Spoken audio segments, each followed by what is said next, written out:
नमस्कार, मैं नितेश सिंह। आप सभी का इस चैनल पर स्वागत है। आशा करता हूँ आप सभी लोग अच्छे होंगे, स्वस्थ होंगे और पढ़ाई भी कर रहे होंगे। आज हम इस वीडियो के माध्यम से देखने वाले हैं भारतीय राज्य व्यवस्था, जो कि एक जीएस दृष्टि, जो कि कह सकते हैं कि एक घटना चक्र की एक बुक है और काफ़ी अच्छा इसमें कंपाइलेशन किया गया है।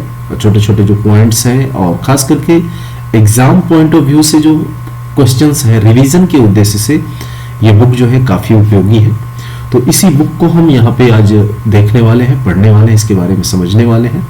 जो मेन पॉइंट्स हैं यहाँ पे जो मेंशन किए गए हैं, इसके बारे में हम जानेंगे और काफ़ी ज़्यादा कुछ इसमें कंपाइलेशन है, यानी कि मौजूद है, जो कि हमारे एग्जाम पॉइंट ऑफ व्यू से काफ़ी ज़रूरी भी है और इसकी खास ज़रूरत है। ठीक है, तो आगे बढ़ते हैं। इसमें हम देखेंगे, क्या देखने वाले हैं कि हम भारत का संवैधानिक जो विकास हुआ है, कैसे कैसे किन हालातों में भारत का संवैधानिक विकास हुआ, तो हम यहाँ पे बात करने वाले हैं रेगुलेटिंग एक्ट 1773 से। यानी कि जब ब्रिटिश भारत हुआ करता था 1773 में, तो उस टाइम क्या क्या नियम आए, क्या क्या चीजें अप्लाई की गई, कैसे कैसे चीजों को बदला गया भारत को चलाने के लिए, या भारत की जो व्यवस्थाएं थी उनको ऑपरेट करने के लिए अंग्रेजों के समय से क्या क्या बदलाव किए जा रहे थे। फिर हम आगे देखेंगे जब आज़ादी के समय क्या क्या चीज़ें आई और आज़ादी के बाद क्या चीज़ें अपडेट हुई, और आज तक यानी कि हम 2022 तक की बात करने वाले हैं यहाँ पे कि क्या क्या चीज़ें बदल करके आई हैं पहले और आज में, क्या डिफरेंसेस हैं हमारी राज्य व्यवस्था में, और हम कैसे इन चीज़ों को अपने जीवन में या अपने आसपास के क्षेत्रों में हम देख रहे हैं। ये चीज़ें जो है काफ़ी लाभदायक हैं, या कह सकते हैं कि इसके बिना हम एक आज़ाद भारत, या कह सकें कि इस तरह की चीज़ों को हम बिना पढ़े या जाने, बहुत सारी चीजें हैं इसमें देखते हैं। आगे धीरे धीरे हम शुरू करते हैं, जो कि एग्जाम पॉइंट ऑफ व्यू से काफी जरूरी है। तो सबसे पहले हम बात करेंगे भारत का संवैधानिक विकास क्या है। तो इसमें हम देखेंगे, सबसे पहले हम क्या देख रहे हैं, कंपनी के शासनाधीन अधिनियम क्या क्या थे। अब यहाँ पे देखिए रेगुलेटिंग एक्ट 1773, इससे पहले क्या कोई रेगुलेटिंग एक्ट नहीं आया था? तो नहीं आया था। इससे पहले कोई भी रेगुलेटिंग एक्ट नहीं आया था। ये जब 1973 में इसलिए आया, ये लाया गया कि जब यहाँ पे ब्रिटिश ईस्ट इंडिया कंपनी थी, तो ब्रिटेन को लगा, वहां के राजा महाराजों को लगा कि ये जो कंपनी है वहां पर भारत से बहुत ज्यादा धन कमाने वाली है, क्योंकि धीरे धीरे बंगाल का जो क्षेत्र था वो 73 के आसपास में, हम कह सकते हैं 1773 के आसपास में बंगाल का जो क्षेत्र था ये ब्रिटिश के कब्जे में चला गया था, यानी ईस्ट इंडिया कंपनी के कब्जे में चला गया था। ठीक है, तो ब्रिटिश के या ब्रिटेन के राजाओं को लगा, राजा को लगा कि वहां पे जो है ये कंपनी काफी ज्यादा पैसे कमा लेगी, तो वहां पे एक रेगुलेटिंग एक्ट, यानी कि कैसे चलाना है, उसमें हमारा हिस्सा क्या होगा, कैसे सारी चीजें अपडेट होंगी, इस चीज को रेगुलेट करने के लिए जो ब्रिटिश, कह सकते हैं कि जो राजा थे ब्रिटेन के, इन्होंने एक रेगुलेटिंग एक्ट भेजा वहां से, जिसको कहते हैं 1773। इसमें हुआ क्या, तो सबसे पहली चीजें देखेंगे यहाँ पे कि ब्रिटिश संसद द्वारा ये पारित किया गया था। ये रेगुलेटिंग एक्ट 1773 कहां से पारित किया गया था? तो ब्रिटिश संसद के द्वारा पारित किया गया था कि ये चीजें हैं, ये नियम है जो भारत में जाकर के लागू किए जाएंगे। तो सबसे पहला इसका प्रभाव क्या रहा, उद्देश्य क्या था? जो कंपनी में भ्रष्टाचार और कुप्रशासन का जो एक व्याप्त था, कह सकते हैं कि भ्रष्टाचार और कुप्रशासन व्याप्त था, इस चीज को दूर करना मेन उद्देश्य था रेगुलेटिंग एक्ट 1773 का। इसके साथ साथ क्या हुआ कि मद्रास प्रेसिडेंसी और बंबई प्रेसिडेंसी, इन दोनों को कलकत्ता यानी बंगाल प्रेसिडेंसी में मिला दिया गया, या ये कह सकते हैं कि कलकत्ता प्रेसिडेंसी के अधीन में ये दोनों प्रेसिडेंसियां आ गई। ठीक है, इसके साथ साथ 1700 रेगुलेटिंग एक्ट 1773 के साथ में ही एक और ये प्रावधान था कि एक बंगाल का गवर्नर नियुक्त किया जाएगा। ठीक है, तो सबसे पहले यहाँ पे बंगाल का एक गवर्नर भी नियुक्त किया गया। तो बंगाल का गवर्नर नियुक्त करने का मतलब क्या है कि ये राजा के हिसाब से, या कह सकते हैं कि जो राजा वहां पे थे, ब्रिटेन के जो राजा थे, उनका एक प्रतिनिधि यहाँ पे रखा गया। और ये कौन थे? सबसे पहले बंगाल के गवर्नर कौन बनाए गए थे? तो वारेन हेस्टिंग्स बनाए गए थे। ध्यान रखना है, बंगाल जो है अंग्रेजी क्षेत्रों का, कह सकते हैं कि जो अंग्रेजी क्षेत्र था बंगाल में, उसका गवर्नर जनरल बनाया गया। और इसी रेगुलेटिंग एक्ट के तहत सबसे पहले सर्वप्रथम सर्वोच्च न्यायालय की स्थापना हुई 1774 में, कलकत्ता में ही हुआ था ये। ठीक है, आइए आगे देखते हैं इसमें और क्या क्या चीजें हुई। तो इसमें हम देखने वाले हैं, ये तो हो गए जो मेन पॉइंट्स थे रेगुलेटिंग एक्ट 1773 में क्या क्या हुआ। इसके साथ हम देखने वाले हैं पिट्स इंडिया एक्ट 1784। इसके प्रमुख प्रावधान क्या क्या रहे? तो कंपनी के मामलों में सरकारी नियंत्रण में वृद्धि कर दी गई, नियंत्रण बोर्ड का गठन भी किया गया। इसके साथ साथ कंपनी के व्यापार में अहस्तक्षेप की नीति अपनाई गई। कंपनी के व्यापारिक एवं राजनीतिक कार्यों को एक दूसरे से अलग कर दिया गया। पिट्स इंडिया एक्ट 1784 के तहत जो भी कंपनी में कुछ सरकारी नियंत्रण थे उनमें वृद्धि कर दी गई, नियंत्रण में वृद्धि की गई कि हम इसमें और हम ज्यादा से ज्यादा इसमें नियंत्रण में पार्टिसिपेट करेंगे या हमारा नियंत्रण अधिकार ज्यादा रहेगा। नियंत्रण बोर्ड का एक गठन किया गया। यहाँ साथ में हम देखेंगे व्यापार में हस्तक्षेप की नीति अपनाई गई। साथ में क्या हुआ? तो कंपनी में जो व्यापारिक एवं राजनीतिक, यानी कंपनी उस टाइम जो है कंपनी व्यापार भी कर रही थी और राजनीतिक कार्यों को भी देख रही थी। जहां जहां से वो अपना कब्जा बना रहे थे, ये ईस्ट इंडिया कंपनी जहां जहां अपना कब्जा कर रही थी वहां पे राजनीतिक कार्य को भी देख रही थी। लेकिन पिट्स इंडिया एक्ट 1784 के तहत ये राजनीतिक कार्य और व्यापारिक कार्य दोनों कंपनी के अलग अलग पार्ट में कर दिए गए। ठीक है, आगे देखते हैं। अब हम देखेंगे यहाँ पे 1786 का जो अधिनियम आया। 1786 अधिनियम में क्या हुआ? तो यहाँ पे गवर्नर जनरल को विशेष परिस्थिति में अपने परिषद के निर्णय को रद्द करने तथा अपने निर्णयों को लागू करने का अधिकार प्रदान कर दिया गया। यानी जो भी गवर्नर जनरल रहेगा बंगाल का, उस टाइम तो बंगाल के ही गवर्नर जनरल थे, तो अपनी विशेष परिस्थिति में अपने परिषद के निर्णय को रद्द कर सकता है वो। यानी कि जो उसकी एक कमेटी बनाई गई थी, जो उसका एक कह सकते हैं कि यूनिट बनाई गई थी, उसके जो निर्णय होंगे उसको रद्द करने और अपने निर्णय को लागू करने का इसको अधिकार दे दिया गया, कि यानी गवर्नर जनरल को थोड़ा पावर बढ़ा दिया गया। ठीक है, आगे देखेंगे चार्टर एक्ट 1813।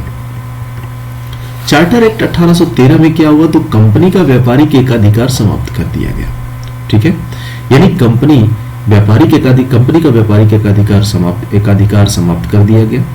चाय और चीन के साथ व्यापार को छोड़कर, यानी समाप्त सारा तो कर दिया गया, लेकिन क्या छोड़ दिया गया? तो जो चाय का व्यापार था और चीन के साथ जो व्यापार था कंपनी का, इसको छोड़ करके बाकी सभी एकाधिकार समाप्त कर दिए गए। कंपनी को अगले 20 वर्षों के लिए भारतीय प्रदेशों तथा राजस्व का पर नियंत्रण का अधिकार दे दिया गया। ठीक है, और चार्टर एक्ट 1813, ये देखिए मोस्ट इंपॉर्टेंट पॉइंट है। चार्टर एक्ट 1813 में पहली बार ये भारत में शिक्षा पर खर्च करने के लिए का प्रावधान आया, और इसमें कितना प्रावधान आया था? तो प्रतिवर्ष 1 लाख रुपए खर्च करने का प्रावधान दिया गया था चार्टर एक्ट 1813 में। ये चीज का ध्यान रखना है। आगे बढ़ते हैं, चार्टर एक्ट हम बात करेंगे अब चार्टर एक्ट 1833 का। चार्टर एक्ट 1833 में क्या हुआ? तो कंपनी के सभी वाणिज्यिक अधिकार समाप्त कर दिए गए। कंपनी को केवल राजनीतिक कार्य करने का प्रावधान रखा गया कि आप सिर्फ राजनीतिक कार्य करेंगे।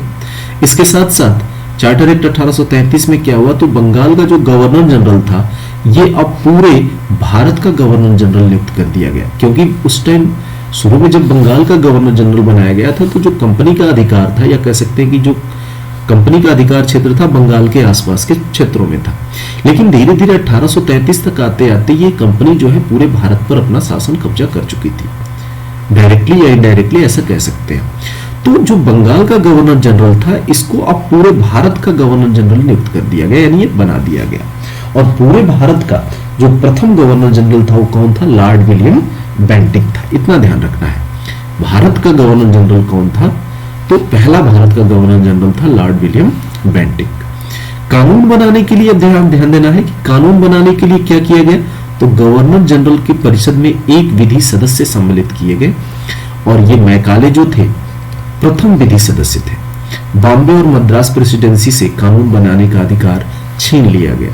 ये किसके पास हो गया? तो ये भारत का गवर्नर जनरल बनाएगा जो भी कानून बनाया जाएगा।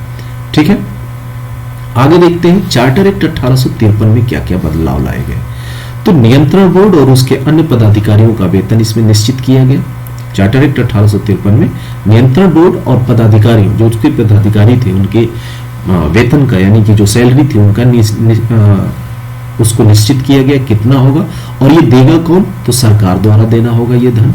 ठीक है, और ये धन कौन देगी? सरकार को धन कौन देगा? तो कंपनी देगी। यानी जब कंपनी व्यापार कर रही थी, जो राजनीतिक कार्यों को देख रही थी, ये कंपनी जो है सरकार को धन देगी, और सरकार जो है नियंत्रण बोर्ड और उसके पदाधिकारियों को वो वेतन देगा। ठीक है, आगे देखते हैं जो डायरेक्टर थे कंपनी में, डायरेक्टरों की संख्या जो है 24 से घटा करके 18 कर दी गई। क्यों? क्योंकि ये जो 24 तो थे ही, लेकिन 24 में क्या था, जो 18 थे ये तो चुन करके आते थे, लेकिन जो 6 सदस्य थे वो क्राउन द्वारा मनोनीत थे, यानी कि जो ब्रिटिश हुकूमत थी, यानी कह सकते हैं जो ब्रिटिश का महाराज होगा वही इनको नियुक्त करके भेजेगा।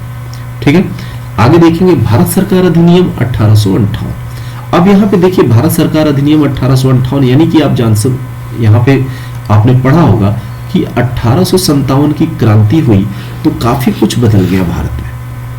1857 की क्रांति को हम प्रथम कह सकते हैं आजादी की लड़ाई कह सकते हैं, है ना। यह नाम दिया जाता है प्रथम आजादी की लड़ाई या प्रथम आजादी आंदोलन 1857 की थी। तो इस टाइम जो है क्या हुआ था, बहुत सारी चीजें बदल गई थी। अगर थोड़ा सा इतिहास में हम जाकर के देखें तो कंपनी से जो अधिकार था भारत पे हुकूमत का वो छीन लिया गया। अब डायरेक्टली कौन था यहाँ पे अधिकार, कौन कर रहा था, तो यहाँ पे जो क्राउन थी यानी ब्रिटेन की जो क्राउन थी उनके हाथ में भारत का जो कह सकते हैं कि जो राज्य था या राज करने का जो शासन था वो क्राउन को दे दिया गया। काफी कुछ बदल गया यहाँ पर आते आते भारत सरकार अधिनियम 1858 में। तो इसमें क्या क्या बदलाव हुए इस चीजों को देखेंगे। जब भारत सरकार अधिनियम 1858 आया तो इसमें भारतीय प्रशासन का जो नियंत्रण था कंपनी से छीन करके ब्रिटिश राजमुकुट को दे दिया गया, यानी ब्रिटिश क्राउन को दे दिया गया। पहले भारतीय प्रशासन का नियंत्रण कौन करता था, कंपनी करती थी। लेकिन जब 1857 की क्रांति हुई तो इसमें ऐसा देखा गया कि जो ब्रिटिश ईस्ट इंडिया कंपनी है ये काफी अपना बहुत सारी चीजों में कह सकते हैं कि कमी देखी गई, जिसके तहत भारतीय प्रशासन का जो नियंत्रण था वो कंपनी से छीन करके ब्रिटिश राजमुकुट यानी कि ब्रिटिश क्राउन को दे दिया गया। दूसरा क्या हुआ, तो भारत राज्य सचिव, board of director, board of control दोनों को समस्त अधिकार भारत राज्य सचिव को प्रदत्त कर दिया गया। ठीक है, भारत के गवर्नर जनरल का नया नाम दिया गया। अभी तक तो बंगाल का गवर्नर, फिर उसके बाद भारत का गवर्नर जनरल, इसके बाद उसको नाम दिया गया। जब कंपनी का प्रशासन हटा दिया गया, जब क्राउन आया तो क्राउन जो है एक वायसराय को नियुक्त किया और ये जो वायसराय होगा वो क्राउन का प्रत्यक्ष प्रतिनिधि के रूप में यहाँ पे भारत में कार्य कर रहा था। ठीक है, इसके बाद हम देखेंगे यहाँ पे ब्रिटिश ताज के शासनाधीन अधिनियम क्या क्या आए, इसके बारे में थोड़े जान लेते हैं। ठीक है, तो यहां पे देखिए भारतीय परिषद अधिनियम 1861, इसमें क्या आ गया, भारतीय परिषद अधिनियम 1861। इसमें आप देखेंगे कि वायसराय को आपातकाल में क्या क्या छूट दी गई या क्या क्या चीजें यहां पे अप्लाई की गई। तो वायसराय को क्या दे दिया गया, यहां पे वायसराय को आपातकाल में अध्यादेश जारी करने की शक्ति प्रदान कर दी गई। अध्यादेश लागू रहने की अधिकतम अवधि 6 माह तक की गई, यानी कि जो वायसराय के द्वारा अध्यादेश लागू किया जाएगा वो अधिकतम 6 माह तक लागू रहेगा। उसके बाद ही कोई उसमें अपडेट, उस नियम में अपडेट कर करके उस चीज को सुधारा जाएगा या बनाया जाएगा। वायसराय की परिषद को कानून बनाने की शक्ति प्रदान की गई और लॉर्ड कैनिंग इसमें विभागीय प्रणाली के रूप में कार्य कर रहे थे। वायसराय का कार्यकारी परिषद का विस्तार किया गया। ठीक है, यह सब किसमें हुआ, तो भारतीय परिषद अधिनियम 1861 में। बंबई तथा मद्रास प्रांतों को देखिए, यहां पे देखिए अभी हमने कुछ देर पहले पढ़ा कि बंबई और मद्रास जो प्रांत थे उनसे अधिकार बनाने का या कानून बनाने का जो अधिकार था वो छीन लिया गया। लेकिन यहाँ पे 1861 में बंबई तथा मद्रास प्रांतों को पुनः अधिकार प्रदत्त कर दिए गए कि अपने वो कानून बनाने में और संशोधन करने का उनको पावर दे दिया गया। ठीक है, अब यहाँ पे हम देखने वाले हैं भारतीय परिषद अधिनियम 1892।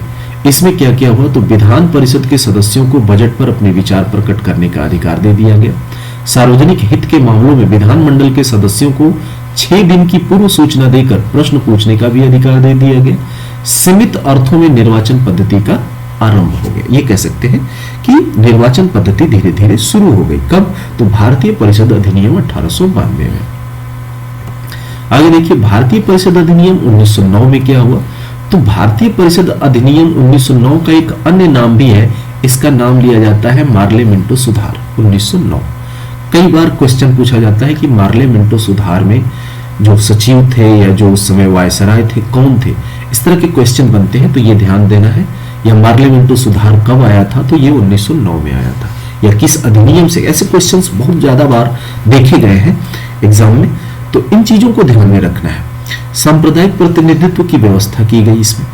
केंद्रीय विधानमंडल के सदस्यों को बजट पर मत देने का अधिकार नहीं दिया गया। जो केंद्रीय विधानमंडल के सदस्य थे उनको सिर्फ बजट पर मत देने का, यानी कि जो वोट था वो अधिकार नहीं दिया गया इसमें। आगे देखेंगे भारतीय परिषद अधिनियम 1909 के बारे में प्रसिद्ध कथन, कई कथन जो हमारे मेन लीडर थे कह सकते हैं उस समय आजादी के टाइम, गांधी जी ने इस भारतीय परिषद अधिनियम 1909 के बारे में क्या कहा, इस एक्ट ने हमारा सर्वनाश कर दिया। रैमजे मैकडोनाल्ड ने क्या कहा, यह सुधार प्रजातंत्रवाद और नौकरशाही के मध्य एक अधूरा और अल्पकालीन समझौता है। इसको भी ध्यान में रखना है, कई बार ये स्टेटमेंट देकर के पूछ लिया जाता है, ये स्टेटमेंट किसके द्वारा और कब दिया गया, यानी किस अधिनियम के लिए दिया गया, तो इस चीज को भी ध्यान में रखना है। बात करते हैं भारत सरकार अधिनियम 1919। ठीक है, भारत सरकार अधिनियम 1919 का अन्य नाम क्या है, मॉन्टेग्यू चेम्सफोर्ड सुधार। इसमें क्या क्या चीजें अपडेट हुई, तो प्रांतों में द्वैध शासन का प्रारंभ कर दिया गया। कई बार क्वेश्चन आता है कि प्रांतों में द्वैध शासन का आरंभ कब किया गया, प्रारंभ कब किया गया, तो ध्यान रखना है भारत सरकार अधिनियम 1919 के दौरान प्रांतों में द्वैध शासन का प्रारंभ शुरू कर दिया गया था या प्रारंभ कर दिया गया। पहली बार उत्तरदायी शासन शब्दों का स्पष्ट प्रयोग किया गया था भारतीय या कह सकते हैं कि भारत सरकार अधिनियम 1919 में। प्रांतीय विषय क्या क्या थी, तो आरक्षित हस्तांतरित जो है उनको दोनों को विभाजित कर दिया गया। अधिनियम का आधार क्या था, तो मॉन्टेग्यू चेम्सफोर्ड की रिपोर्ट। जो मॉन्टेग्यू और चेम्सफोर्ड थे इनकी एक रिपोर्ट बनाई गई और इसी रिपोर्ट पर इस अधिनियम का पूरा बेस्ड किया गया था। इन्हीं की रिपोर्ट के आधार पर ही ये अधिनियम बनाया गया था। आगे देखते हैं भारत सरकार अधिनियम 1935। इसमें क्या क्या प्रावधान है, तो इसका गठन जो है संघीय लोक सेवा आयोग, इस अधिनियम में 1935 के अधिनियम में संघीय लोक सेवा आयोग का गठन किया गया। अखिल भारतीय संघ की स्थापना की गई। द्वैध शासन प्रांतों से समाप्त करके केंद्र में लागू कर दिया गया। ध्यान देना है, अभी हमने ऊपर पढ़ा प्रांतों में द्वैध शासन लागू किया गया, लेकिन भारत सरकार अधिनियम 1935 में द्वैध शासन जो है प्रांतों से समाप्त करके केंद्र में लागू कर दिया गया और स्वायत्तता प्रांतों को प्रदान कर दी गई। उत्तरदायी शासन कौन होगा, यानी स्वशासन प्रांतों को और दोहरे शासन के आधार पर उत्तरदायी शासन के रूप में यहाँ पे इनको एस्टैब्लिश्ड कर दिया गया। इसमें और देखेंगे भारत सरकार अधिनियम 1935 में और क्या क्या चीजें हुई, तो इसका विस्तार अगर हम देखें तो सांप्रदायिक एवं वर्गीय मतदाता मंडलों का इसमें विस्तार किया गया, यानी जाति के आधार पर, धर्म के आधार पर या वर्ग के आधार पर मतदाता मंडल का इसमें गठन किया गया। महत्व क्या देखें, अगर इसका महत्व क्या है, तो भारत के वर्तमान संवैधानिक ढांचे का आधार स्रोत बना काफी हद तक, या ये कह सकते हैं कि जो भारत का जो आधुनिक संविधान है, भारत सरकार अधिनियम 1935 से काफी हद तक बहुत सारे पॉइंट्स यहाँ पे इंक्लूडेड किए गए हैं, या ये कह सकते हैं लगभग 70% जो संविधान है हमारा, आज का जो संविधान है वो भारत सरकार अधिनियम 1935 के तहत ही, या कह सकते हैं भारत सरकार अधिनियम 1935 से ही 70% तक लिया गया है। इसमें द्विसदनीय व्यवस्था है, केंद्रीय मंत्रिमंडल में शक्तियों का विभाजन किया गया केंद्र और प्रांतों में। स्थापना इसका क्या हुआ, तो फेडरल न्याय 1937 में, यानी फेडरल न्याय की स्थापना की गई 1937 में भारत सरकार अधिनियम 1935 के द्वारा। इस अधिनियम में जवाहरलाल नेहरू का कथन किया गया था, एक कार जिसमें ब्रेक तो है पर इंजन नहीं। ये कथन था या स्टेटमेंट था जवाहरलाल नेहरू का। कुछ और थे, गुलामी का अधिकार, दास्ता का आज्ञापत्र, अनुदेश प्रपत्र, अंतर्विष्ट, इस तरह के जो स्टेटमेंट थे ये किसके थे, तो जवाहरलाल नेहरू के। राज्य के नीति निर्देशक तत्व के रूप में इसको समाविष्ट किया गया भारत के संविधान में और वर्ष 1950 में। ठीक है, आगे बात करेंगे। अब यहाँ पे देखिए एक नोट दे रखा है, क्या है, तो कांग्रेस के लखनऊ अधिवेशन 1936 में भारत सरकार अधिनियम 1935 को अस्वीकृत कर दिया गया था। हम जैसा कि जानते हैं कि कांग्रेस का जो अधिवेशन था वो हर साल दिसंबर में, लगभग दिसंबर के माह में ही संपन्न किया जाता था। तो जो 1936 का अधिवेशन था वो लखनऊ में संपन्न किया गया था, तो जिसमें भारत सरकार अधिनियम 1935 को अस्वीकृत कर दिया गया था, यानी नहीं माना गया था। ठीक है, अब यहाँ पे देखिए कुछ चीजें, भारत स्वतंत्रता अधिनियम 1947 से जुड़ा हुआ। सबसे पहले क्या क्या हुआ इसमें, तो अविभाजित ब्रिटिश भारत का विभाजन कर भारत एवं पाकिस्तान दो स्वतंत्र अधिराज्यों की स्थापना कर दी गई। 15 अगस्त 1947 को भारतीय रियासतों पर ब्रिटिश संप्रभुता की समाप्ति कर दी गई। दोनों अधिराज्यों यानी कौन कौन, तो कह सकते हैं भारत और पाकिस्तान, संविधान निर्मात्री सभा को संविधान बनाने का अधिकार दे दिया गया। दोनों अधिराज्यों को ब्रिटिश राष्ट्रमंडल से अलग होने की स्वतंत्रता दे दी गई। भारत राज्य का सचिव पद समाप्त कर दिया गया। ठीक है, अब यहाँ पे कुछ महत्वपूर्ण तथ्य देखते हैं जो एग्जाम पॉइंट ऑफ व्यू से, यानी एग्जाम में डायरेक्ट इस तरह के क्वेश्चन बनते हैं। बंगाल का प्रथम गवर्नर जनरल कौन था, तो वो था वारेन हेस्टिंग्स। प्रधान सेनापति की शक्तियां सर्वप्रथम प्राप्त किसने किया, तो लॉर्ड कॉर्नवालिस ने। भारत के प्रथम गवर्नर जनरल कौन थे, तो लॉर्ड विलियम बेंटिक। कानून में या कानून निर्माण में भारतीय प्रतिनिधियों को शामिल करने की शुरुआत कब की गई थी, तो भारतीय परिषद अधिनियम 1861 में। बर्मा को भारत से कब अलग किया गया था, तो ये 1937 में, यानी बर्मा आज का जो म्यांमार कहा जाता है, 1937 में भारत से अलग हुआ।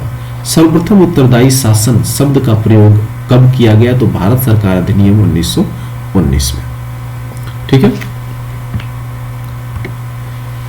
यहां पे फिर देखिए भारतीय रिजर्व बैंक की स्थापना कब की गई, तो भारत सरकार अधिनियम 1935 के द्वारा। संविधान सभा की सर्वप्रथम मांग की गई, स्वराज पार्टी ने मांग की, कब, मई 1934 में। सर्वप्रथम भारत में संविधान सभा के गठन का विचार देने वाला व्यक्ति कौन था, तो एम.एन. राय 1934 में। भारतीय राष्ट्रीय कांग्रेस ने पहली बार संविधान सभा की मांग की थी वर्ष 1934 में। भारतीय संविधान सभा चुनी गई अप्रत्यक्ष निर्वाचन द्वारा। ठीक है, आइए देखते हैं संविधान सभा एवं संविधान निर्माण प्रक्रिया कैसे कैसे हुई और ये कैसे कैसे चलती रही।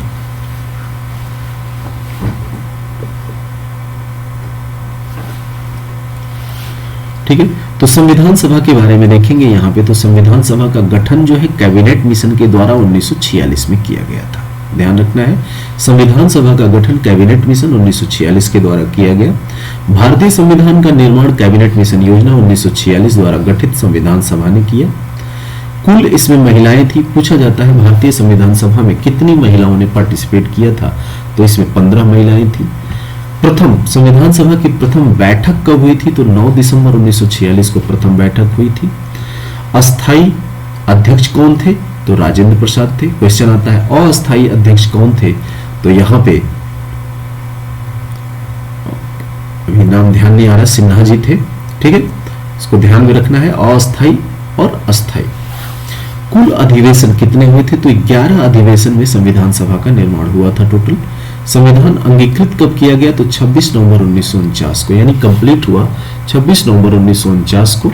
और संविधान सभा की अंतिम बैठक हुई थी 24 जनवरी 1950 को। ठीक है, आगे देखते हैं। अब यहां पे देखेंगे कुछ समितियों के बारे में।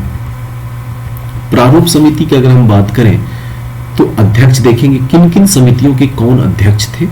ठीक है, तो डॉक्टर राजेंद्र प्रसाद से शुरू करते हैं। तो डॉक्टर राजेंद्र प्रसाद प्रक्रिया नियम समिति के अध्यक्ष थे और संचालन समिति के अध्यक्ष थे। ठीक है, प्रारूप समिति के अध्यक्ष कौन थे, तो डॉक्टर बी.आर. अम्बेडकर। जवाहरलाल नेहरू जो है संघ शक्ति समिति और संघीय संविधान समिति, इसके अध्यक्ष थे। आगे देखेंगे सरदार पटेल के बारे में। तो यहां पे देखिए सच्चिदानंद सिन्हा जो भी हमने पढ़ा, यहां पे अस्थायी अध्यक्ष। ठीक है,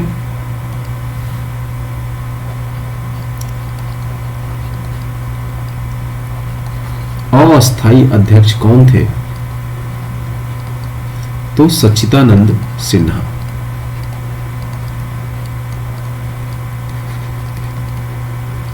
ध्यान रखना है। ठीक है, आगे देखते हैं। सरदार पटेल जी क्या थे भी, यहाँ पे किन किन समितियों के अध्यक्ष थे, तो प्रांतीय संविधान समिति के अध्यक्ष थे, मूल अधिकार समिति के अध्यक्ष थे, अल्पसंख्यक और जनजाति समिति के अध्यक्ष थे।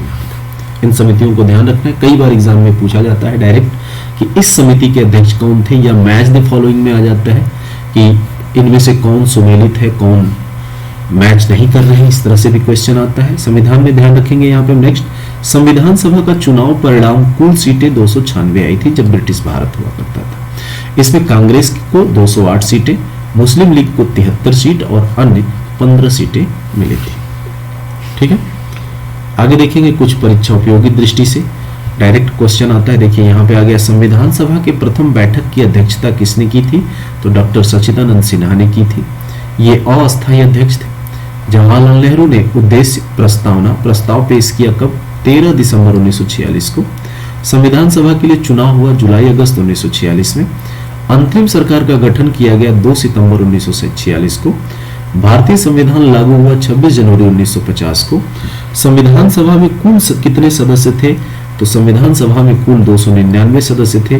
भारत विभाजन के पूर्व 389 यानी 389 सदस्य थे। जब भारत विभाजन हुआ तो संविधान सभा में 299 जो है 299 सदस्य बचे हुए थे। आइए प्रारूप समिति की बात करते हैं। गठन प्रारूप समिति का हुआ था 29 अगस्त 1947 को। कुल सदस्य इसमें 7 थे, अध्यक्ष समेत, यानी अध्यक्ष और 6 सदस्य। ठीक है, तो अध्यक्ष कौन थे? तो डॉक्टर B.R. अम्बेडकर। सदस्य इसमें देखेंगे N. गोपालास्वामी अयंगर, अल्लादी कृष्णा स्वामी अय्यर, K.M. मुंशी, मोहम्मद सादुल्लाह, B.L. मित्र और D.P. खेतान। ये 6 लोग थे। बाद में कुछ लोगों ने, या कह सकते हैं कि स्वास्थ्य ठीक न होने के कारण उनके जगह पर आ गए। B.L. मित्र के जगह पे आए N. माधव राव ने ले लिया। D.P. खेतान का के जगह पर T.T. कृष्णामाचारी ने ले लिया। यानी इनकी स्वास्थ्य, या कह सकते हैं कि किसी कारणवश ये उस कमेटी से या उस समिति से निकल गए, तो उनके जगह पर ये 2 व्यक्ति वहां पे आए। परीक्षा उपयोगी दृष्टि से अगर हम बात करें तो संविधान सभा के सदस्य निर्वाचित किए गए कैसे? तो प्रति 10 लाख व्यक्तियों पर 1 प्रतिनिधि के अनुपात में संविधान सभा के सदस्य निर्वाचित किए गए थे।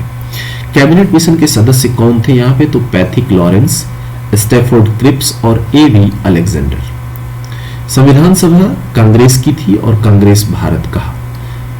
ठीक है, ये किसने कहा था? तो ये ग्रैनविले ऑस्टिन ने कहा था कि संविधान सभा कांग्रेस थी और कांग्रेस भारत। प्रारूप समिति का गठन किया गया था 29 अगस्त 1947 को, भी हमने ऊपर देखा। तदर्थ झंडा समिति के अध्यक्ष डॉक्टर राजेंद्र प्रसाद थे। ठीक है, अब यहाँ पे कुछ देखेंगे हम। यहाँ पे भारत के प्रथम अंतिम गवर्नर जनरल और वायसराय। सबसे पहले हम देखेंगे जब रॉबर्ट क्लाइव यानी बंगाल के गवर्नर, या कह सकते हैं बंगाल के प्रथम गवर्नर, कब से कब तक रहे? तो 1758 से 60 और 1765 से 67। ये सब नहीं ध्यान देना, ध्यान इतना क्या देना है कि इस चीज को ध्यान देना है कि बंगाल के प्रथम गवर्नर कौन थे? तो रॉबर्ट क्लाइव। उसके बाद अब यहाँ पे ध्यान देना है कि बंगाल का जो अंतिम गवर्नर थे वो कौन थे? तो वारेन हेस्टिंग्स। और फिर यही वारेन हेस्टिंग्स ही जब बंगाल के गवर्नर जनरल जब बनाया गया तो ये बंगाल के प्रथम गवर्नर जनरल भी थे। इससे पहले लास्ट बंगाल के गवर्नर थे, यानी गवर्नर थे, और जब गवर्नर का पद हटा करके यानी चेंज किया गया तो बंगाल का गवर्नर जनरल बनाया गया। तो सबसे पहले वारेन हेस्टिंग्स से। अब इसी तरह से अगर हम बात करें तो बंगाल के अंतिम गवर्नर जनरल कौन थे? तो लॉर्ड विलियम बेंटिक। और इसके जस्ट बाद यही जो है इस पद को चेंज किया गया। अब बंगाल के गवर्नर जनरल से पद बनाकर क्या बना दिया गया? भारत के गवर्नर जनरल। तो भारत के प्रथम गवर्नर जनरल कौन थे? तो ध्यान रखना है लॉर्ड विलियम बेंटिक। इसके बाद हम बात करेंगे यहाँ पे लॉर्ड कैनिंग के बारे में। तो ये भारत के अंतिम गवर्नर जनरल थे और प्रथम वायसराय थे। जब 1857 की क्रांति के बाद जब क्राउन के शासन में, या कह सकते हैं कि भारत का जो शासन था वो क्राउन के हाथ में दे दिया गया, तो उस टाइम वायसराय की नियुक्ति हुई। और वो सबसे पहला वायसराय कौन था? तो लॉर्ड कैनिंग। ठीक है, आगे देखिए लॉर्ड माउंटबेटन के बारे में। ये स्वतंत्र भारत के प्रथम गवर्नर जनरल थे। ठीक है, क्वेश्चन आता है स्वतंत्र भारत के प्रथम गवर्नर जनरल कौन थे? तो लॉर्ड माउंटबेटन। ठीक है, अगस्त 1947 से जून 1947 तक ये रहे। इसके बाद दोबारा जब क्वेश्चन एक और आएगा अलग तरह से कि स्वतंत्र भारत के प्रथम तथा अंतिम भारतीय गवर्नर जनरल कौन थे? तो सी राजगोपालाचारी, जून 1948 से जनवरी 1950 तक। इसके बाद फिर सरकार का गठन हो गया था। ठीक है, तो संविधान सभा के महत्वपूर्ण तथ्य के बारे में बात करेंगे यहाँ पे। तो यहाँ पे देखिए, पहली बैठक 9 दिसंबर 1946, अस्थायी अध्यक्ष डॉक्टर सच्चिदानंद सिन्हा, अस्थायी अध्यक्ष डॉक्टर राजेंद्र प्रसाद, संवैधानिक सलाहकार सर VN राव। संविधान निर्माण में लगा समय कितना था? लगभग 3 साल, यानी 2 वर्ष 11 माह 18 दिन। प्रारूप पर बहस कितने दिन हुई? तो 114 दिनों तक बहस हुई, तब जाकर के ये संविधान का निर्माण हो पाया था। कुल व्यय कितना था? तो लगभग कह सकते हैं 64 लाख के आसपास, यानी 63,96,729 रुपए। कुल वाचन 3। संविधान अपनाया गया 26 नवंबर 1949 को और लागू किया गया 26 जनवरी 1950 को। लगभग 26 नवंबर को अपनाया गया, उसके ठीक 2 महीने बाद 26 जनवरी को लागू कर दिया गया। फिर देखेंगे, अंतरिम सरकार का गठन हुआ था 26 अक्टूबर 1946 में। इसमें कुछ मंत्रिमंडल जो खास है, यानी कि जो एग्जाम पॉइंट ऑफ व्यू से जरूरी है, उनके बारे में देखेंगे क्या क्या कुछ ऐसे मंत्रिमंडल थे। जवाहरलाल नेहरू विदेश मंत्रालय, राष्ट्रमंडल संबंधी मामलों के मंत्रालय इनके पास था। वल्लभ भाई पटेल सूचना एवं प्रसारण मंत्रालय और गृह मंत्रालय वल्लभ भाई पटेल के पास था। शिक्षा मंत्रालय श्री राजगोपालाचारी के पास था। वित्त मंत्रालय लियाकत अली जी के पास और विधि मंत्रालय जोगेंद्र नाथ मंडल के पास। रेल मंत्रालय अबुर रब निस्तर के पास। खाद्य एवं कृषि मंत्रालय डॉक्टर राजेंद्र प्रसाद जी के पास। डॉक्टर CH भाभा के पास था कार्य खनन एवं शक्ति मंत्रालय। बलदेव सिंह के पास था रक्षा मंत्रालय और I चुंदरीगर के पास था वाणिज्य मंत्रालय। ये हो गया अंतरिम सरकार 26 अक्टूबर 1946 में जब गठन हुआ था तब का है। अब हम यहाँ पे देखने वाले हैं संविधान के स्रोत। जो संविधान है, हमने अभी बात किया ऊपर कि 1900 भारत सरकार अधिनियम 1935 से लगभग 70% जो संविधान है वो हमारा आज का संविधान है। ठीक है, लेकिन इसके साथ साथ जो बाकी और है वो कहां से लिए गए, तो इसके बारे में अगर हम देखें तो यहाँ पे देखिए, भारतीय संविधान के अधिकांश उपबंध भारत शासन अधिनियम 1935 और विश्व के कई देशों के संविधानों से लिए गए हैं।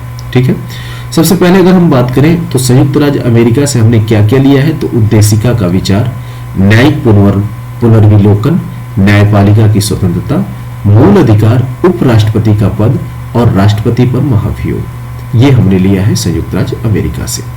इसके साथ ही हम बात कर लेते हैं कनाडा से हमने क्या लिया है, तो सशक्त केंद्र के साथ संघीय व्यवस्था, केंद्र द्वारा राज्यपालों की नियुक्ति, उच्चतम न्यायालय का परामर्शी न्याय निर्णय और अवशिष्ट शक्तियां केंद्र में निहित कर दी गई। यानी कि जो राज्य और केंद्र में जो शक्तियां नहीं होंगी, या कह सकते हैं कि जो नए कानून बनाने की जो शक्तियां होंगी वो किसके पास होंगी, तो केंद्र के पास होंगी। ठीक है, आगे देखेंगे इसमें ब्रिटेन से हमने क्या क्या लिया है, तो ब्रिटेन से लिया है संसदीय शासन प्रणाली, विधि का शासन, मंत्रिमंडलीय प्रणाली, एकल नागरिकता, द्विसदनीय प्रणाली, विधायी प्रक्रिया, संसदीय विशेषाधिकार, परमाधिकार लेख। ठीक है, आयरलैंड से हमने क्या लिया है, तो नीति निर्देशक तत्व, राष्ट्रपति की निर्वाचन पद्धति, राज्यसभा में कुछ सदस्यों का नामांकन किसके द्वारा होता है, जैसा कि हम जानते हैं राज्यसभा में 12 सदस्यों का नामांकन किया जाता है, नॉमिनेट किए जाते हैं किसके द्वारा, राष्ट्रपति के द्वारा। दक्षिण अफ्रीका से हमने क्या लिया है, तो संविधान संशोधन प्रक्रिया, राज्यसभा के सदस्यों का निर्वाचन कैसे किया जाएगा, इसके बारे में हमने लिया है दक्षिण अफ्रीका से। ठीक है, फिर हम देखें रूस, जो कि पहले सोवियत संघ के नाम से जाना जाता था, तो यहां से हमने लिया है मूल कर्तव्य, प्रस्तावना में न्याय, सामाजिक, आर्थिक और राजनीतिक, ये जो शब्द है। ठीक है, प्रस्तावना में न्याय, सामाजिक, आर्थिक और राजनीतिक शब्द है, ये हमने कहां से लिया है, रूस से। जापान से हमने क्या लिया है, विधि द्वारा स्थापित प्रक्रिया। ठीक है, ऑस्ट्रेलिया से हमने क्या ले रखा है भाई, तो संयुक्त बैठक किसकी, लोकसभा और राज्यसभा की, उद्देशिका की भाषा, व्यापार वाणिज्य और समागम की स्वतंत्रता, समवर्ती सूची, ये हमने ऑस्ट्रेलिया से लिया हुआ है। यानी हमारे संविधान में ये जो पॉइंट्स हैं या ये जो चीजें हैं, ये हमने अलग अलग देशों से, अलग अलग जगहों से लिया है। कुछ यहाँ पे देखेंगे परीक्षा उपयोगी दृष्टि से, भारतीय राजनीतिक व्यवस्था में सर्वोच्च स्थान किसका है, तो संविधान का होता है। यानी कि हमारा सुप्रीम लॉ क्या है, तो संविधान है। हमारा सबसे ऊपर कह सकते हैं कि जो कानून है वो क्या है, संविधान है। ठीक है। भारतीय संविधान में आपात उपबंध जो है जर्मनी के वाइमर संविधान से लिया गया है। राष्ट्रपति के विचारार्थ राज्यपाल द्वारा विधेयक सुरक्षित रखने का जो उपबंध है ये कनाडा के संविधान से लिया गया है। विश्व का प्रथम लिखित संविधान किसका है, तो यूएसए का है, अमेरिका का है। ठीक है। अब हम बात करते हैं उद्देशिका प्रस्तावना में क्या क्या चीजें हैं। तो उद्देशिका प्रस्ताव में अगर हम देखें तो इसे 13 दिसंबर 1946 में प्रस्तुत किया गया। कौन प्रस्तुत किया, तो जवाहरलाल नेहरू जी ने प्रस्तुत किया इसको, और इसे अंगीकार किया गया 22 जनवरी 1947 को। ठीक है। यहां पे कुछ देखेंगे उद्देशिका की विषय वस्तु क्या क्या है। तो मूल तत्व में देखेंगे संपूर्ण प्रभुत्व संपन्न, समाजवादी, पंथ निरपेक्ष, लोकतांत्रिक गणराज्य। ठीक है। समता की अगर बात आती है तो प्रतिष्ठा और अवसर की समता रखे रहेगी।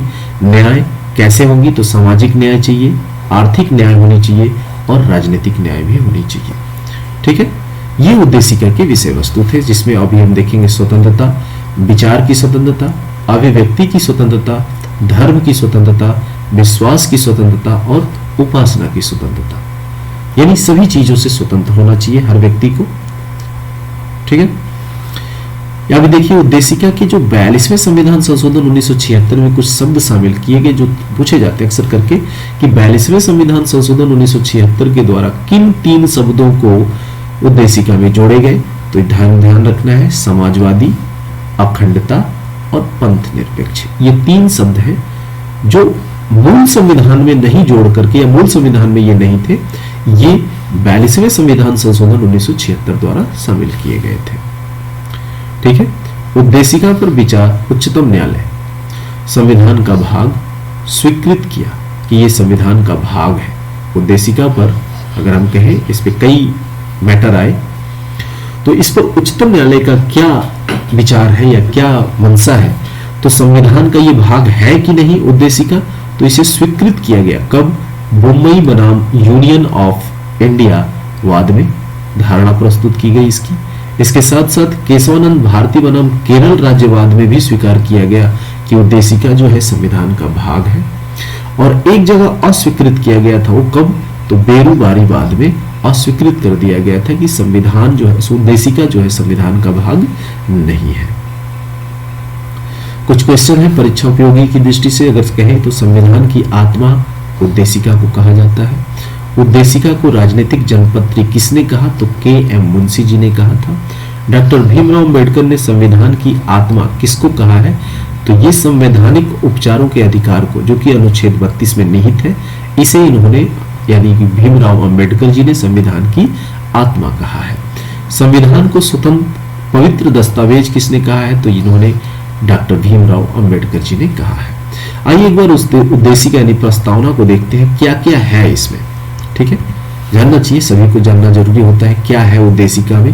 तो यहाँ पे देखिए कह रहा है, हम भारत के लोग भारत को एक संपूर्ण प्रभुत्व संपन्न, समाजवादी, पंथ निरपेक्ष, लोकतंत्रात्मक गणराज्य बनाने के लिए तथा उसके समस्त नागरिकों को सामाजिक, आर्थिक और राजनीतिक न्याय, विचार अभिव्यक्ति, अविश्वास, धर्म और उपासना की स्वतंत्रता, प्रतिष्ठा और अवसर की समता प्राप्त कराने के लिए उन सब में व्यक्ति की गरिमा और राष्ट्र की एकता और अखंडता सुनिश्चित करने वाली बंधुता बढ़ाने के लिए दृढ़ संकल्प होकर अपनी इस संविधान सभा में आज तारीख 26 नवंबर 1949 ईस्वी मिति मार्गशीर्ष शुक्ल सप्तमी संवत 2006 विक्रमी को एदत द्वारा इस संविधान को अंगीकृत, अधिनियमित और आत्मार्पित करते हैं। यह हमारा संविधान का उद्देशिका है। ठीक है। अनुसूचियां और उनके विषय में जानते हैं कि जो संविधान है उसमें कितनी अनुसूचियां हैं और कौन कौन सी अनुसूचियों में उनके विषय क्या क्या है। ठीक है। तो सबसे पहले तो ये जान लेते हैं कि जो हमारा मूल संविधान था उसमें 8 अनुसूचियां थी, लेकिन अब 12 अनुसूचियां हैं। ठीक है। तो सबसे पहले अगर हम बात करें तो पहली अनुसूची जो है इसमें क्या है, राज्य एवं संघ राज्य क्षेत्र के बारे में लिखा हुआ है। दूसरी अनुसूची राष्ट्रपति तथा अन्य उच्च पदाधिकारियों के वेतन के बारे में है। तीसरी अनुसूची शपथ या प्रतिज्ञान के प्रारूप के बारे में है। चौथी अनुसूची राज्यसभा में स्थानों का आवंटन। 5वीं अनुसूची अनुसूचित क्षेत्रों और अनुसूचित जनजातियों के प्रशासन और नियंत्रण के बारे में उपबंध है। 6ठी अनुसूची में असम, मेघालय, त्रिपुरा, मिजोरम राज्यों के जनजातीय क्षेत्रों के प्रशासन के संबंध में उपबंध है। 7वीं अनुसूची संघ सूची, राज्य सूची, समवर्ती सूची में केंद्र एवं राज्यों के मध्य शक्तियों का विभाजन किया गया है। 8वीं अनुसूची में भाषाओं को जोड़ रखा गया है, यानी कि कितनी भाषाएं हैं, कैसे हैं। 9वीं अनुसूची जो कि ये संशोधन अधिनियम के यानी कि कह सकते हैं संविधान संशोधन के थ्रू लाई गई। हमने अभी बात किया कि 8 अनुसूची जो थी वो मूल संविधान में थी, बाकी जो 4 थी वो बाद में जोड़ी गई। ठीक है, कुछ अधिनियमों और विनियमों का विधि मान्यकरण कर इसमें है। 10वीं अनुसूची क्या है, तो दल परिवर्तन के आधार पर अयोग्यता। 11वीं अनुसूची पंचायतों से संबंधित प्रावधान है और 12वीं अनुसूची नगर पालिकाओं से संबंधित उपबंध है। ठीक है, ये 12 अनुसूचियां हैं हमारे संविधान में। अगर हम यहाँ पे बात करें शासन प्रणाली के रूप में, तो प्राचीन रूप की अगर बात करें तो उस समय राजतंत्र चलता था। ठीक है, राजतंत्र में शासक होता था और शासक कौन होता था, तो राजा होता था। अब ये 2 तरह से हो सकते थे। राजा तो या तो पद अनुवांशिक हो, यानी कि राजा का बेटा राजा, और दूसरा सत्ता का स्रोत स्वयं राजा। ठीक है, जैसे अभी जो चल रहा है पुराने पद्धति पर सऊदी अरब में, यूएई यानी यूनाइटेड अरब अमीरात, ठीक है, ओमान, कतर, भूटान, इन सभी देशों में पुराना प्रारूप यानी राजतंत्र चल रहा है। अगर हम कहें तो यहाँ पे इन सभी देशों में क्या चल रहा है, राजतंत्र चल रहा है। फिर बात करेंगे आधुनिक रूप का, जो कि जिसको हम कहते हैं लोकतंत्र, और इसमें भी शासक होता है, लेकिन ये शासक 2 तरह से होते हैं, प्रधानमंत्री और राष्ट्रपति। ये हो गया क्या, सरकार का शासन यानी सरकार चलाने वाला, और ये हो गया देश का शासक। ठीक है, तो यहां पे आप देखेंगे पद योग्यता पर आधारित होगा। सत्ता का स्रोत कौन है, तो जनता, यानी जनता जिसे चाहेगी प्रधानमंत्री बनाएगी, जनता जिसे चाहेगी राष्ट्रपति बनाएगी। हाँ, ये बात अलग है कि हम राष्ट्रपति का चुनाव प्रत्यक्ष रूप से नहीं करते हैं, लेकिन हाँ करते हैं, लेकिन अप्रत्यक्ष रूप से। ठीक है, तो ये सभी जो लोकतंत्र शासक राज्य हैं, इनके बारे में अगर हम बात करें तो जैसे America, Britain, Bharat, Canada, France, ये सभी देश जो है क्या है, लोकतंत्रात्मक शासन अपनाते हैं। लोकतंत्रात्मक शासन प्रणाली के मुख्य रूप की अगर हम बात करें तो यहाँ पे अध्यक्ष होते हैं। अध्यक्ष में राष्ट्र का अध्यक्ष, जिसको राज्य का प्रमुख कहा जाता है, और ये कौन होता है, तो राष्ट्रपति होता है। ठीक है, शासनाध्यक्ष सरकार का प्रमुख भी यही होता है। ठीक है, शासनाध्यक्ष यानी सरकार का प्रमुख और राष्ट्र का प्रमुख दोनों कौन होता है, तो राष्ट्रपति होता है। फिर बात करेंगे राष्ट्रपति राज्य का वास्तविक प्रमुख होता है। जैसे उदाहरण, सर्वश्रेष्ठ उदाहरण की बात करें तो यूएसए, ठीक है, राज्य का वास्तविक प्रमुख है, यानी कि यूएसए में राष्ट्रपति के पास बहुत ज्यादा ताकत है, या कह सकते हैं बहुत ज्यादा पावर है। उसके अपोजिट अगर हम बात करें यहाँ पे संसदीय के रूप में देखें, ये तो अध्यक्षीय हो गया। तो अध्यक्षीय प्रणाली कहाँ चलती है, लोकतंत्रात्मक शासन प्रणाली है अमेरिका में, लेकिन वहां पे अध्यक्षीय प्रणाली है। और हमारे यहाँ क्या है, संसदीय प्रणाली है।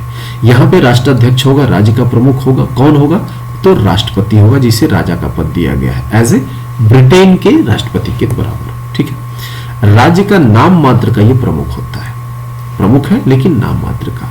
अब यहाँ पे शासनाध्यक्ष यानी सरकार का प्रमुख कौन होगा, तो प्रधानमंत्री होता है। ये राज्य का वास्तविक प्रमुख होता है, यानी राज्य को यही कोऑपरेट करता है। और सर्वश्रेष्ठ उदाहरण अगर हम बात करें संसदीय प्रणाली की, तो ब्रिटेन और भारत। ठीक है, आइए देखते हैं राज्य के महत्वपूर्ण तत्व के बारे में। तो यहां पे राज्य के महत्वपूर्ण तत्व क्या क्या है, संप्रभुता, जनसंख्या, भूभाग और सरकार। ठीक है, कुछ क्वेश्चंस देख लेते हैं। संसदीय शासन प्रणाली का दूसरा नाम क्या है, तो मंत्रिमंडलीय शासन प्रणाली। अध्यक्षीय शासन प्रणाली का दूसरा नाम क्या है, तो राष्ट्रपतीय शासन प्रणाली।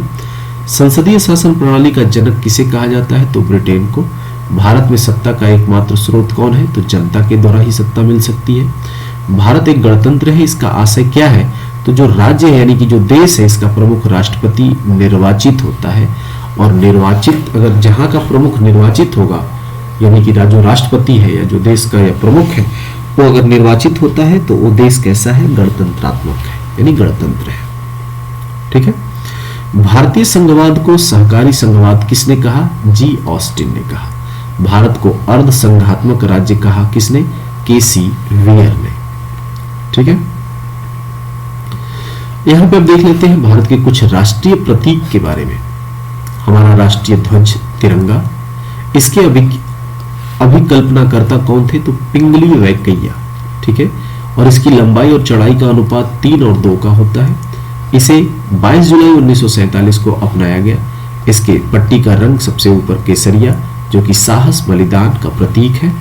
इसके नीचे सफेद कलर, जो शांति सच्चाई का प्रतीक है। हरा जो है उर्वरता एवं समृद्धि का प्रतीक है। चक्र की अगर हम बात करें तो इसका जो रंग होता है वो नीला होता है। इसमें 24 तिल्लियां होती हैं और प्रगति एवं न्याय का ये प्रतीक है। कहां से लिया गया है? तो ये जो प्रतीक सभी लिए गए हैं ये हमने लिया है अशोक स्तंभ सारनाथ से। ठीक है, यहां पे देखेंगे राज चिन्ह अशोक स्तंभ का, जो अशोक का सिंह स्तंभ है जो सारनाथ में है, यहां से अंकित शब्द इस पे क्या है? सत्यमेव जयते। और ये सत्यमेव जयते शब्द कहां से लिया गया है? तो मुंडोपनिषद से लिया गया है। इसे 26 जनवरी 1950 को अपनाया गया। ठीक है, इसमें सिंहों की संख्या कितनी है? तो 4। नीचे अंकित क्या क्या है? तो दाएं में बैल एक चिन्हित है और मध्य में अशोक चक्र और बाएं साइड में क्या है? घोड़ा है। ठीक है, आगे देखते हैं राष्ट्रगान के बारे में। तो राष्ट्रगान जो है कौन सा है? हमारा राष्ट्रगान जन गण मन है। ये कहां से लिया गया? गीतांजलि से। गीतांजलि किसने लिखा है भाई? तो ये रविंद्रनाथ टैगोर ने लिखा है। इसलिए हम कहते हैं राष्ट्रगान के रचयिता कौन है? तो रविंद्रनाथ टैगोर। इसे 24 जनवरी 1950 को अपनाया गया और सबसे प्रथम गायन जो जनगण मन का हुआ था ये 27 दिसंबर 1911 को हुआ था। कहां हुआ था? तो कांग्रेस के कलकत्ता अधिवेशन में ये हुआ था। और जो ये जनगण मन का गायन अवधि है, जो समय फिक्स किया गया है, ये 52 सेकेंड में गाने का प्रावधान है। राष्ट्रीय गीत की बात करें तो ये जो है हमारा राष्ट्रीय गीत वंदे मातरम और ये आनंद मठ से लिया गया है। इसके रचयिता कौन है? तो बंकिम चंद्र चटर्जी। इसे 24 जनवरी 1950 को अपनाया गया और प्रथम गायन 1896 में हुआ था। बात करेंगे राष्ट्रीय पंचांग की, तो ये जो है शक संवत पर आधारित है ग्रेगोरियन कैलेंडर के साथ। इसे 22 मार्च 1957 को अपनाया गया। प्रथम जो माह होता है यानी साल का हमारा पहला जो महीना होता है वो चैत्र होता है और अंतिम माह जो होता है वो कौन होता है? फागुन का होता है। फिर यहाँ पे देखेंगे राष्ट्रीय पशु के बारे में अन्य प्रतीक देख लेते हैं। तो राष्ट्रीय पशु कौन है हमारा? बाघ। राष्ट्रीय पक्षी मोर। राष्ट्रीय पुष्प कमल। राष्ट्रीय विरासत पशु हाथी। राष्ट्रीय जलीय जीव डॉल्फिन। राष्ट्रीय फल जो है आम। राष्ट्रीय मुद्रा रुपया और राष्ट्रीय वृक्ष बरगद। इतना कठिन तो नहीं है, सभी लोगों को पता होगा, लेकिन एक बार रिवीजन कर लेने से हमारे काफी जो है मदद मिल सकती है। फिर बात कर लेते हैं राष्ट्रीय त्योहार की। तो हमारे 3 राष्ट्रीय त्योहार हैं।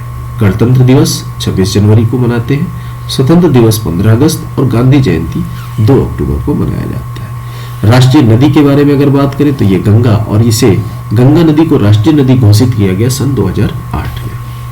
ठीक है, विविध के बारे में अगर देखा जाए तो क्षेत्रीय परिषद के बारे में, तो पूर्वी क्षेत्रीय परिषद कहाँ है? कोलकाता। पश्चिमी क्षेत्रीय परिषद मुंबई। मध्य क्षेत्रीय परिषद प्रयागराज इलाहाबाद।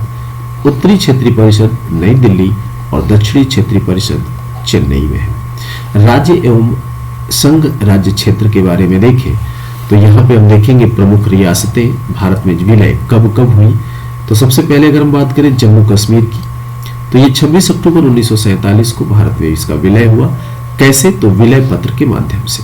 ठीक है, हैदराबाद 17 सितंबर 1948 को हुआ। यहाँ पे एक पुलिस कार्रवाई की गई जिसको एक ऑपरेशन नाम दिया गया, यानी एक ऑपरेशन चलाया गया, ऑपरेशन पोलो। इसके थ्रू जो हैदराबाद है ये भारत में विलय हुआ। जूनागढ़ का जो विलय है ये 9 नवंबर 1947 को हुआ। भारत सरकार का नियंत्रण नवाब की परिषद के अनुरोध पर 20 जनवरी 1948 को जनमत संग्रह पर आया और 20 जनवरी 1949 को सौराष्ट्र में इसका फाइनली विलय हो गया। ठीक है, बात कर लेते हैं यहाँ पे भारतीय संविधान के बारे में। अभी तक हमने इसमें देखा क्या कह सकते हैं, अनुच्छेद देखा हमने, है ना।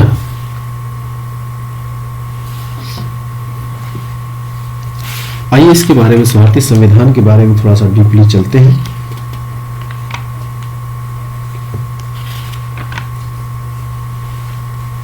अनुसूचियों को हमने देख लिया है, 12 अनुसूचियां हैं टोटल। अब उन अनुसूचियों में क्या क्या आते हैं इसके बारे में हम जान लेते हैं। तो भाग 1, ठीक है, इसे हम कहते हैं भाग कितने हैं। तो संविधान में टोटल 22 भाग है।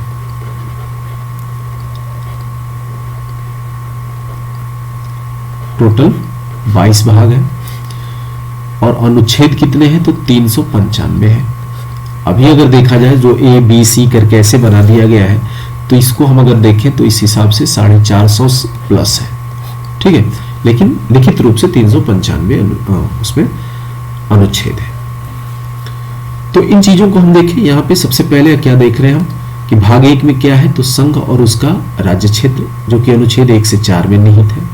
भाग 2 नागरिकता से संबंधित है, जो कि अनुच्छेद 5 से 11 में निहित है। भाग 3 मूल अधिकार के बारे में है, जो कि मूल अधिकार हमारा अनुच्छेद 12 से लेकर 35 तक में निहित है। भाग 4 राज्य के नीति निदेशक तत्व, अनुच्छेद 36 से लेकर 51 तक में है। भाग 4 क मूल कर्तव्य के बारे में है, जो कि 51 क में निहित है। भाग 5 जो कि संघ है, ये है टोटल 52 से लेकर 151 तक में निहित किया गया है। अब संघ में क्या किया जाता है, भाग 5 में कार्यपालिका आता है, जो कि कार्यपालिका का जो अनुच्छेद है ये 52 से 78 तक में है। संसद आता है, संसद 79 to 122 तक है। और राष्ट्रपति के विधायी अधिकार के बारे में बात करें तो 123 में ये निहित है, यानी अनुच्छेद 123 में। संघीय न्यायपालिका की बात करें तो 124 से 147 तक अनुच्छेद में है। भारत के नियंत्रक एवं महालेखा परीक्षक का जो अनुच्छेद है ये 148 151 में है। फिर आते हैं भाग 6। भाग 6 में राज्य का मैटर आता है और ये जो है टोटल 6 अध्याय में डिवाइडेड है। तो भाग 6 जो है 152 से लेकर 237 तक में निहित है। सबसे पहले आते हैं सामान्य की बात करें तो 152 से लेकर 237 तक ये टोटल आता है कंप्लीटली। अध्याय 2 में जो है कार्यपालिका है, जो कि 153 से लेकर 167 तक में निहित है। अध्याय 3 राज्य विधानमंडल 168 से 212। राज्य के विधायी, राज्यपाल के विधायी अधिकार के बारे में देखेंगे तो यहाँ पे 213। राज्यों के उच्च न्यायालय 214 से 231 तक में निहित है। अधीनस्थ न्यायालय, जो कि जिला न्यायालय कहा जाता है, 233 से 237 तक में निहित है। फिर बात करते हैं भाग 7।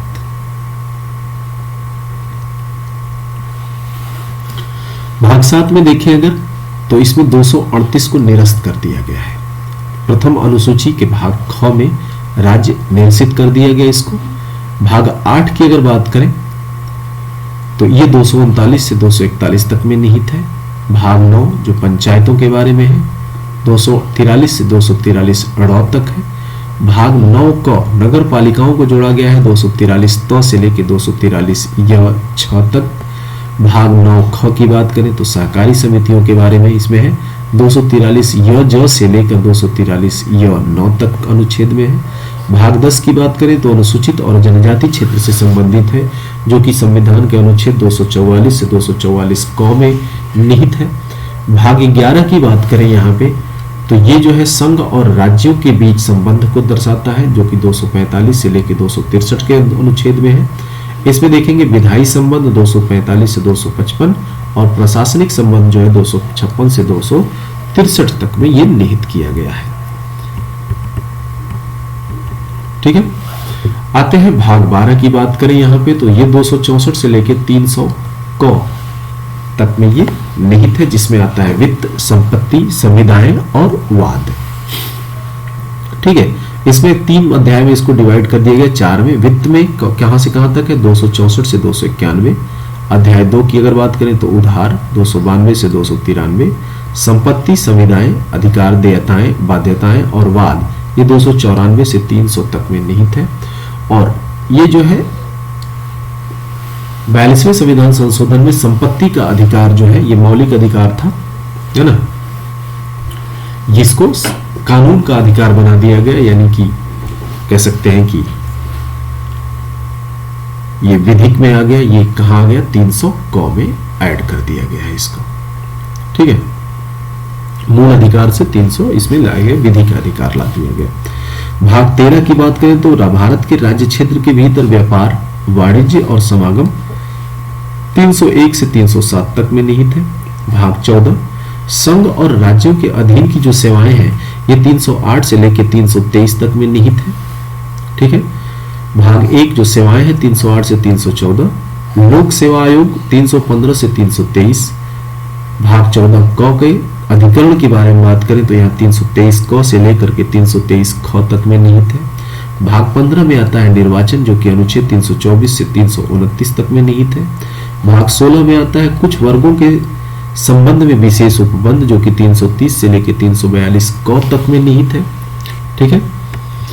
भाग 17 की बात करें तो यहाँ पे आता है राजभाषा जो कि 343 से 351 तक में है। इसमें भी संघ की भाषा, ठीक है, 4 पार्ट में डिवाइड है। संघ की भाषा 343 से 344, क्षेत्रीय भाषा 345 से 347, उच्चतम न्यायालय, उच्च न्यायालय आदि की भाषा 348 से 349, विशेष निर्देश दिए गए हैं 350 से 351 तक में। ठीक है।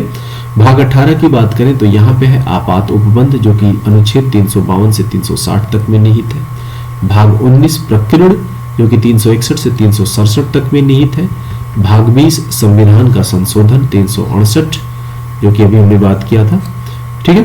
भाग 21 अस्थायी संक्रमणकालीन और विशेष उपबंध जो है ये अनुच्छेद 369 से लेकर के 392 तक में है। भाग 22 संक्षिप्त नाम, प्रारंभ, हिंदी में प्राधिकृत पाठ और निरसन ये सभी जो है लाए गए 393 से 395 तक। ठीक है। ये हमारा टोटल 22 भाग 395 अनुच्छेद है। इन सभी में ये पूरा हमारा संविधान पिरोया गया है। फिर बात करते हैं भाषाई प्रांत राज्य पुनर्गठन आयोग और समिति के बारे में। तो भाषाई प्रांत आयोग की बात करें तो भाषाई प्रांत आयोग का गठन जो है जून 1948 में किया गया था। इसके अध्यक्ष कौन थे तो S.K. दर।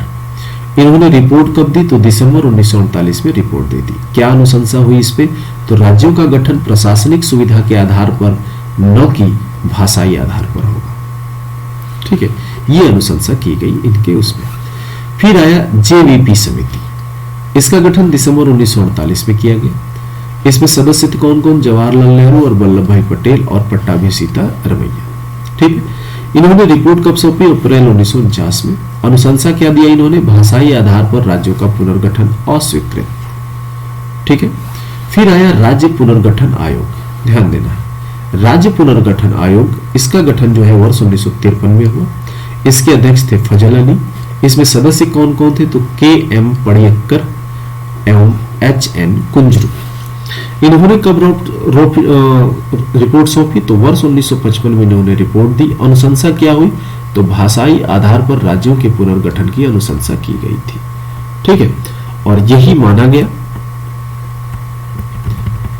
तो सबसे पहले अगर हम बात करें तो आंध्र प्रदेश राज्य का गठन तत्कालिक गठन हुआ। इस पोट्टी श्री रामालू की 56 दिनों की भूख हड़ताल के बाद मौत हो गई। इसमें क्या क्या हुए थे, गठन की तिथि थी यानी आंध्र प्रदेश राज्य का गठन हुआ 1 अक्टूबर 1953 में। विशेष क्या था तो भाषा के आधार पर गठित देश का पहला राज्य है ये। विभाजन कब हुआ था तो 2 जून 1914 को तेलंगाना आंध्र प्रदेश से अलग हो गया था। इसको भी ध्यान में रखना है। ठीक है। विभिन्न राज्यों की गठन की तिथि की अगर बात करें तो एक नजर मार लेते हैं। आंध्र प्रदेश का गठन सबसे पहले अगर हम बात करें तो अभी हमने पढ़ा कि आंध्र प्रदेश का जो गठन था भारत का यानी देश का सबसे पहला राज्य था जो कि भाषा के आधार पर संगठित किया गया था, गठन किया गया था।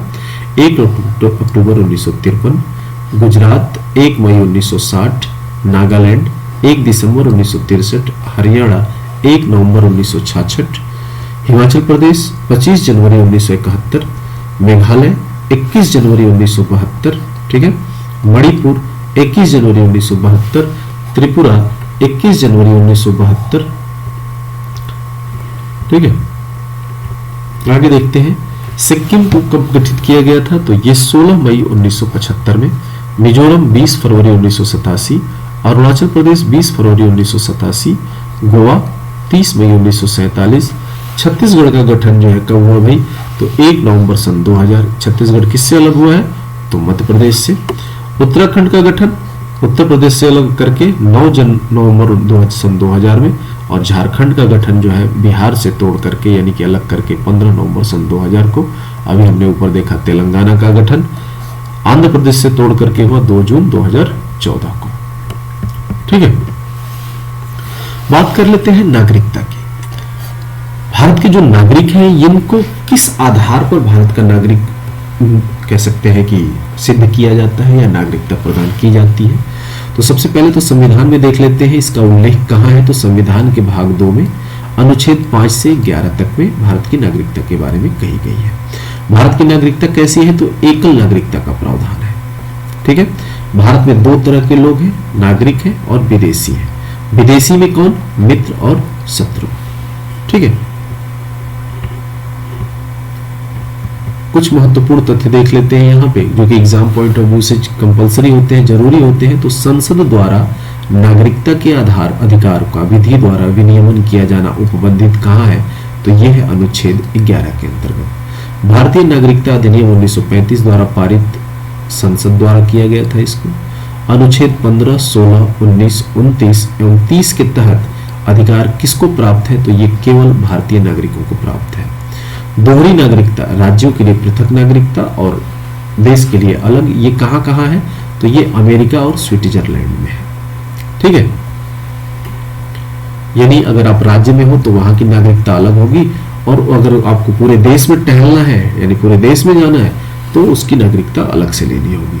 संबंधित तथ्य के बारे में बात करें तो पाकिस्तान से भारत को प्रव्रजन करने वाले कुछ व्यक्तियों की नागरिकता के अधिकार के बारे में उपबंध है अनुच्छेद 6 के तहत। पाकिस्तान को प्रव्रजन करने वाले कुछ व्यक्तियों की नागरिकता के अधिकार के बारे में उपबंध है अनुच्छेद 7 में। और भारत के बाहर रहने वाले भारतीय उद्भव के कुछ व्यक्तियों को नागरिकता के बारे में उपबंध है अनुच्छेद 8 में। जब कोई व्यक्ति स्वेच्छा से किसी विदेशी राज्य का नागरिक हो जाता है, ठीक है, ध्यान देना है कि जब कोई व्यक्ति स्वेच्छा से किसी विदेशी राज्य का नागरिक हो जाता है तो उसकी भारतीय नागरिकता स्वयं समाप्त हो जाती है। यह अनुच्छेद 9 के अनुसार लिखा गया है। अब यहां पे ध्यान देना है कि नागरिकों के साथ साथ विदेशियों को भी प्राप्त है ये मूल अधिकार। कौन कौन से मूल अधिकार नागरिकों के साथ साथ विदेशियों को भी प्राप्त है। ठीक है, तो हमने क्या देखा, मूल अधिकार कहां से कहां तक है, तो 12 से लेकर के 35 तक है, सॉरी 14 से लेकर के 35 तक है। ठीक है,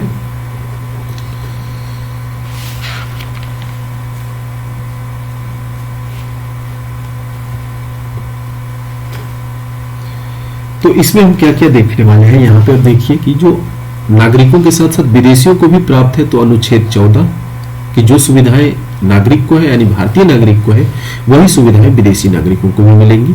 अनुच्छेद 20, 21, अनुच्छेद 21 क, अनुच्छेद 22, अनुच्छेद 23, अनुच्छेद 24, 25, 26, 27, 28 और 32, ये सभी अनुच्छेद की जो व्यवस्थाएं हैं, जो सुविधाएं हैं, जो मूलभूत अधिकार हैं, जो मूल अधिकार है, ये भारत के नागरिकों के साथ साथ विदेशियों को भी प्राप्त है। ठीक है, अब इसमें छूट क्या रहा है ये ध्यान दीजिए। तो 15, 16, 17, 18, 19, 15, 16, 17, 18, 19 ये सभी जो है, और 22, 23, 24, 25, 26, 27, 28 और 29, 30, 31 ये छोड़ बाकी सबके लिए है, और ये जो है सिर्फ और सिर्फ भारत के नागरिकों के लिए है। अब यहां पर देखिए मूल अधिकार कुल 6 है, एक नजर में इनको हम देख लेते हैं। मूल अधिकार, समता का अधिकार 14 से 18 तक में निहित है। स्वतंत्रता का अधिकार 19 से 22, शोषण के विरुद्ध अधिकार 23 से 24, धार्मिक स्वतंत्रता का अधिकार 25 से 28, संस्कृति और शिक्षा संबंधी अधिकार 29 से 30, संवैधानिक उपचारों का अधिकार 32, जिसको बी.आर. अम्बेडकर ने संविधान का आत्मा कहा है। ठीक है, तो इसको ध्यान में रखना है। देखिए यहां पे महत्वपूर्ण कुछ तथ्यों को देख लेते हैं। अगर तो संसद के नए राज्यों का निर्माण, संसद जो है नए राज्यों का निर्माण कर सकती है साधारण बहुमत से। भारतीय संघ के अंतर्गत किसी राज्य को मिलाने का अधिकार किसे है, संसद को है। लोकसभा में संघ राज्य क्षेत्र के लिए आरक्षित सीटों की संख्या कितनी है, तो 20 है। राज्य पुनर्गठन आयोग की सिफारिश पर 1 नवंबर 1956 को बनाए गए राज्य एवं संघ राज्य क्षेत्रों की संख्या कितनी थी, तो 14 राज्य और 6 संघ राज्य क्षेत्र थे। ठीक है, परीक्षा उपयोगी कुछ प्रश्न यहाँ पे अगर हम देखें तो भारत में नागरिकता से संबंधित कानून कौन बना सकता है, तो संसद। भारतीय संविधान में नागरिकता का उल्लेख कहाँ किया गया है, तो भाग 2 के अंतर्गत अनुच्छेद 5 से लेकर के 11 तक में। भारतीय संविधान नागरिकता प्रदान करता है एकल नागरिकता। ठीक है, अमेरिका में नागरिकता प्रदान की जाती है दोहरी नागरिकता। भारतीय नागरिकता अधिनियम 1955 के अनुसार पंजीकरण द्वारा भारतीय नागरिकता प्राप्त करने के लिए भारतीय मूल के व्यक्तियों को भारत में व्यतीत करने होंगे कितने वर्ष, 5 वर्ष, तब जाकर के उनको भारतीय नागरिकता अधिनियम 1955 के तहत भारत का नागरिक पंजीकृत किया जा सकता है। नागरिकता की प्राप्ति एवं अंत कैसे होता है, तो इसको देखिए, भारत की नागरिकता का आधार क्या है, आप या तो जन्म से रह रहे हैं, वंश परंपरा से है, अर्जित भूमि के समामेलन से है, देशीकरण से है या पंजीकरण से है, तो आप भारत के नागरिक हो सकते हैं। ठीक है, भारतीय नागरिकता का अंत कैसे होता है, तो किसी अन्य देश की नागरिकता ग्रहण करते ही भारत की नागरिकता स्वतः समाप्त हो जाती है। नागरिकता अगर आप खुद त्याग दें तब, या सरकार द्वारा आपको वंचित कर दिया जाए, यानी कि हटा दिया जाए, नागरिकता आपसे छीन ली जाए तब। फिर यहां पे देखेंगे नागरिकता संशोधन अधिनियम 2019 क्या कहता है, तो ये लागू हुआ 10 जनवरी सन 2020 से। किसको किसको नागरिकता देने की बात आई थी इसमें, तो अफगानिस्तान, पाकिस्तान, बांग्लादेश के जो अल्पसंख्यक हैं, और अल्पसंख्यकों में कौन, हिंदू, सिख, बौद्ध, जैन, पारसी और ईसाई, इन सभी को भारत में नागरिकता प्रदान की जाएगी। ठीक है, मूल अधिकार के बारे में अगर यहां पे देखें तो अनुच्छेद 21 के तहत शिक्षा के अधिकार को मौलिक अधिकार बनाया गया, और ये कब बनाया गया, तो 86वें संविधान संशोधन अधिनियम सन 2002 में। प्रेस की स्वतंत्रता अंतर्निहित है संविधान के अनुच्छेद 19(1) क में। मेनका गांधीवाद जो कि 1978 से संबंधित है, यह अनुच्छेद 21 के अंतर्गत प्रदत्त मूल अधिकारों के विस्तार से है। यानी जो मूल अधिकार था, सबसे पहली चीज 1978 में, एक लंबी कहानी है, कभी बाद में बात कर लेंगे। ठीक है, इन्होंने कहीं बाहर जाना था, उस समय इमरजेंसी लगी हुई थी, इमरजेंसी का दौर था, तो कहीं विदेश जाना चाहती थी, तो इन्होंने कहा कि मेरा मूल अधिकार है कि मेरा यहाँ दम घुट रहा है, मैं यहाँ अपने आप को बंधी हुई सी समझ रही हूँ, या मुझे समझ में आ रहा है, तो मुझे बाहर जाना है घूमने। तो रोक दिया गया था, जिसके तहत इन्होंने एक दायर कर दिया था। ठीक है, कोर्ट चली गई थी, तो कोर्ट के ने कुछ चीजों को डेवलप किया, कुछ चीजों को एक्सटेंड किया, विस्तार किया, और उसमें ये पाया गया कि हाँ, ये ठीक है, अनुच्छेद 21 के अंतर्गत प्रदत्त जो मूल अधिकार है, इसमें थोड़ा और विस्तार करना चाहिए, कि सिर्फ जीना ही हमारा मूल अधिकार नहीं है, हम जीने के लिए एक व्यवस्थित तरीके से जिए, अच्छे से खाएं, अच्छे से रहें, हमारा जो मानसिक शारीरिक जो भी क्रियाएं हैं ये अच्छे से हो, वो हमारा मूल अधिकार होना चाहिए। ठीक है, सिखों द्वारा कृपाण धारण करने का धार्मिक स्वतंत्रता अंग माना गया, कब, अनुच्छेद 25 के अंतर्गत।